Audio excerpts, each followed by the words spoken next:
दुनिया के टॉप 10 बेकार पड़े मेगा प्रोजेक्ट्स। दुनिया में बहुत से मेगा प्रोजेक्ट्स हर साल बनाए जाते हैं, लेकिन कुछ प्रोजेक्ट्स ऐसे भी होते हैं जिन पे पैसे तो बहुत ज्यादा खर्च होते हैं, लेकिन उम्मीद के मुताबिक वो प्रोजेक्ट्स इतने कामयाब नहीं होते। इस वीडियो में हम जानेंगे दुनिया में पड़े 10 बेकार तरीन प्रोजेक्ट्स के बारे में। इन मेगा प्रोजेक्ट्स में अरबों खरबों रुपए इन्वेस्ट करने के बाद या तो इन्हें बंद कर दिया गया या फिर ये बहुत ज्यादा फ्लॉप साबित हुए। तो शुरू करते हैं अपना काउंटडाउन। Number 10, रियूग्योंग hotel. जिस मुल्क में फॉरेनर्स का आना जाना लगा रहता है, उस मुल्क नॉर्थ कोरिया का रियूग्योंग होटल फॉरेनर्स को अट्रैक्ट करने के लिए बनाया गया था। इसकी फंडिंग रशिया कर रहा था। सोवियत यूनियन के खत्म हो जाने के बाद इस होटल की कंस्ट्रक्शन का काम 1992 से 16 सालों के लिए बंद कर दिया गया, लेकिन फिर 2008 में $180 million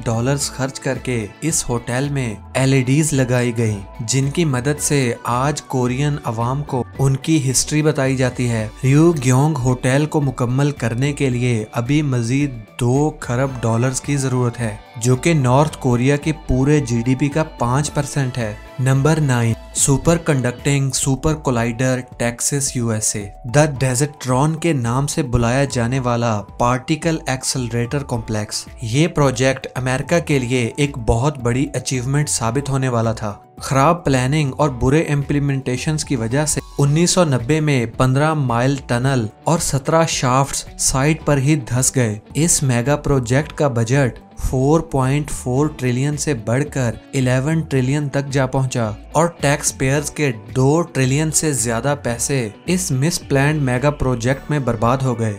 number 8, Dubai's artificial islands. Dubai का आर्टिफिशियल आइलैंड एक बहुत बड़ा मेगा प्रोजेक्ट है। दुबई की प्लानिंग थी एक ऐसा कोस्ट लाइन तैयार करना जो कि छोटे बड़े आइलैंड्स का ग्रुप होगा। इस मेगा प्रोजेक्ट की शुरुआत 2001 में पाम जुमेरा से की गई। पाम जुमेरा के अलावा और भी बहुत से आर्टिफिशियल आइलैंड्स पर काम करना शुरू कर दिया गया, लेकिन 20 साल बाद ये आइलैंड्स खाली और बेकार पड़े हैं। इनमें बहुत से आइलैंड्स कंस्ट्रक्शन और फंडिंग की वजह से फेल हो गए और सिर्फ एक ही आइलैंड पाम जुमेरा कामयाब हुआ। पाम जुमेरा आइलैंड हर साल 0.5 सेंटीमीटर सिंक कर रहा है। इसके अलावा साइंटिस्ट का कहना है कि सेंचुरी के खत्म होने तक सी लेवल 25 से 200 सेंटीमीटर तक बढ़ जाएगा। हालांकि अगर तब भी आइलैंड पानी में ना डूबे, फिर भी माहौल में होने वाली तब्दीलियों की वजह से इस आइलैंड को मेंटेन रख पाना बहुत ही मुश्किल और बहुत महंगा साबित होने वाला है। और इतना सब कुछ एक आइलैंड के लिए बेकार सा लगता है। Number 7, interstate H3 highway USA हवाई। हवाई के खूबसूरत पहाड़ों और टनल से गुजरती हुई H3 हाईवे इंजीनियरिंग का शानदार नमूना है। इन पहाड़ी इलाकों में 24 किलोमीटर लंबा ये हाईवे तामीर करना एक चैलेंजिंग काम था। हवाई के आइलैंड ओहू पर बनने वाले इस हाईवे का प्रपोजल 1960 में पहली बार सामने रखा गया। इसके बाद कई इन्वायरमेंटलिस्ट और हवाई में रहने वाले लोग इस मेगा प्रोजेक्ट के खिलाफ आवाज उठाने लगे और उस वक्त के इन्वायरमेंटल लॉज भी इस मेगा प्रोजेक्ट के सामने एक बड़ी दीवार बने हुए थे, जिन्हें कांग्रेस ने 1986 में खत्म किया और इसके बाद ही हाईवे की कंस्ट्रक्शन का काम शुरू हो सका और इसे 1997 में कंप्लीट कर लिया गया। इस हाईवे को मुकम्मल करने के लिए 80 बिलियन पर माइल के हिसाब से खर्च हुए,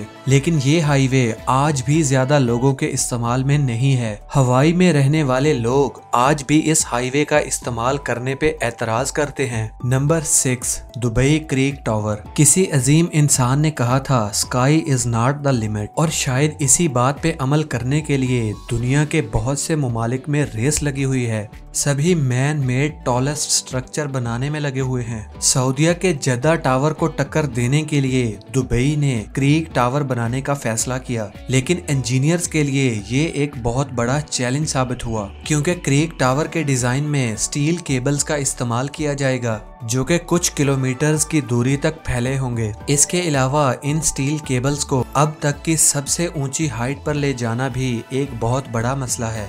एक स्काई स्क्रेपर कहलाने के लिए टावर 50% ह्यूमन फ्रेंडली होना चाहिए, जबकि दुबई क्रीक टावर सिर्फ 30% इनहेबिटेबल है।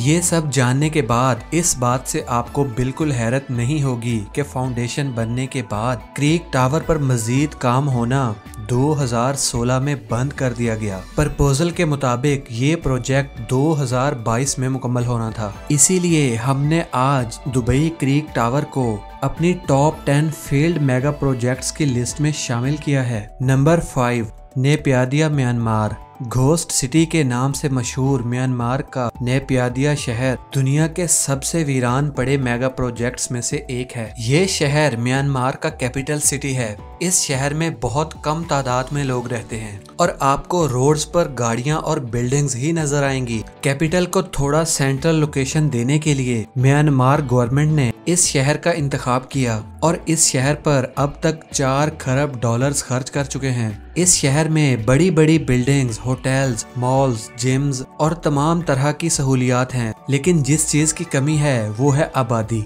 इस शहर में गिने चुने चंद लोग रहते हैं, जो कि बहुत ही हैरानकुन बात है। Number 4, London garden bridge. London में बनने वाला गार्डन ब्रिज एक बहुत खूबसूरत मेगा प्रोजेक्ट साबित होने वाला था, लेकिन फिर इसे अधूरा ही छोड़ दिया गया क्योंकि इसे जहां बनाया जा रहा था वहां इसकी जरूरत ही नहीं थी। जिस जगह पे इस ब्रिज को बनाया गया था बिल्कुल उसके पास इसी काम के लिए और भी ब्रिजेस थे और इन ब्रिजेस को कम लागत में बनाया गया था और वो काफी यूजफुल भी थे। 85 बिलियन डॉलर्स के बजट में बनने वाले इस ब्रिज का कुल खर्च 280 बिलियन डॉलर से भी बढ़ गया। अरबों रुपए खर्च करने के बाद भी 2017 में इस ब्रिज को बंद कर दिया गया। Number 3, Ciudad Real Central Airport Spain. Spain Europe का एक ऐसा हिस्सा है जो कि टूरिज्म के लिए हॉट स्पॉट माना जाता है। हर साल 8 करोड़ से भी ज्यादा टूरिस्ट इस मुल्क में घूमने के लिए आते हैं, जिनमें से ज्यादातर लोग मैड्रिड के एयरपोर्ट पर लैंड करना पसंद करते हैं। मैड्रिड इंटरनेशनल एयरपोर्ट की कैपेसिटी है सिर्फ 7 करोड़, जबकि यहाँ सैर करने के लिए आने वाले टूरिस्ट्स की तादाद 8 करोड़ है।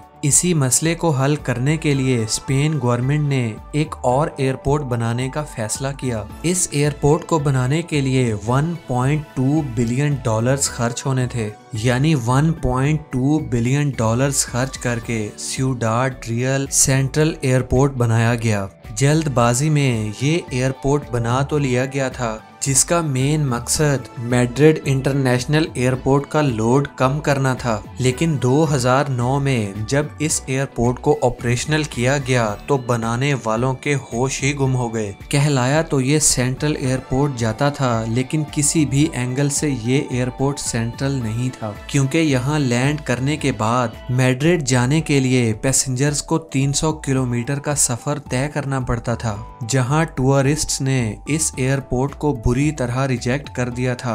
वहीं प्राइवेट प्लेन्स ने भी अपने फ्लाइट ऑपरेशन सस्पेंड कर दिए। इस एयरपोर्ट के लॉन्च के सिर्फ 2 साल बाद ही ये एयरपोर्ट एक वीरान बस्ती का मंजर पेश करने लगा। Number 2, forest city Malaysia. Future city के प्लान पे बनने वाला ये शहर आज एक खाली पड़ा शहर है। इस शहर में अब 500 से भी कम लोग रहते हैं। खरबों रुपए लगाने के बावजूद ये मेगा सिटी एक बेकार प्रोजेक्ट है, जो कि आने वाले 10 से 15 सालों तक ऐसे ही बेकार रहेगा। 4 आर्टिफिशियल आइलैंड्स पर बना ये शहर आर्टिफिशियल फॉरेस्ट इकोसिस्टम होने वाला था। इस शहर की लोकेशन सिंगापुर के बहुत करीब है। 2019 तक फॉरेस्ट सिटी की 80% प्रॉपर्टी चाइनीज इन्वेस्टर्स ने खरीद ली। इसे देखते हुए मलेशिया के प्राइम मिनिस्टर ने फॉरेस्ट सिटी में होने वाली तमाम तर इन्वेस्टमेंट को फौरी तौर पर बैन कर दिया और इसी वजह से इस प्रोजेक्ट के पूरे होने की उम्मीद बहुत कम नजर आती है। Number 1, Yucca mountain nuclear waste repository. Nuclear power plants का वेस्ट मटेरियल अगर सही तरीके से स्टोर ना किया जाए तो वो इंसानों के लिए बेहद खतरनाक साबित हो सकता है। नॉर्मली अमेरिका का पूरा न्यूक्लियर वेस्ट ड्रम्स में भरकर रिमोट लोकेशंस पर छोड़ दिया जाता है, लेकिन 2002 में अमेरिका ने नेवाडा स्टेट के यूका माउंटेन्स में 300 मीटर डीप टनल खोदकर वहां पूरे अमेरिका का न्यूक्लियर वेस्ट डंप करने का फैसला किया। ये प्लान था तो बहुत अच्छा, लेकिन नेवाडा में रहने वाले लोगों ने इस आइडिया को बुरी तरह से अपोज किया। उनका मानना था कि नेवाडा में जब कोई न्यूक्लियर प्लांट ही नहीं है तो फिर पूरे अमेरिका का न्यूक्लियर वेस्ट नेवाडा में क्यों डंप किया जा रहा है। कई सालों तक ये मामला कोर्ट में भी चलता रहा। आखिरकार बराक ओबामा के दौर में ये फैसला हुआ कि न्यूक्लियर वेस्ट यूका माउंटेन्स के अंदर डंप नहीं किया जाएगा। हैरत अंगेज तौर पर $17 बिलियन से बनने वाला ये मेगा प्रोजेक्ट आज बिल्कुल वीरान है और कोई भी इसके आसपास जाना तक पसंद नहीं करता। वीडियो पसंद आई हो तो वीडियो को लाइक कर दीजिए और मजीद इंटरेस्टिंग वीडियोस के लिए हमारे चैनल को सब्सक्राइब कर लीजिए।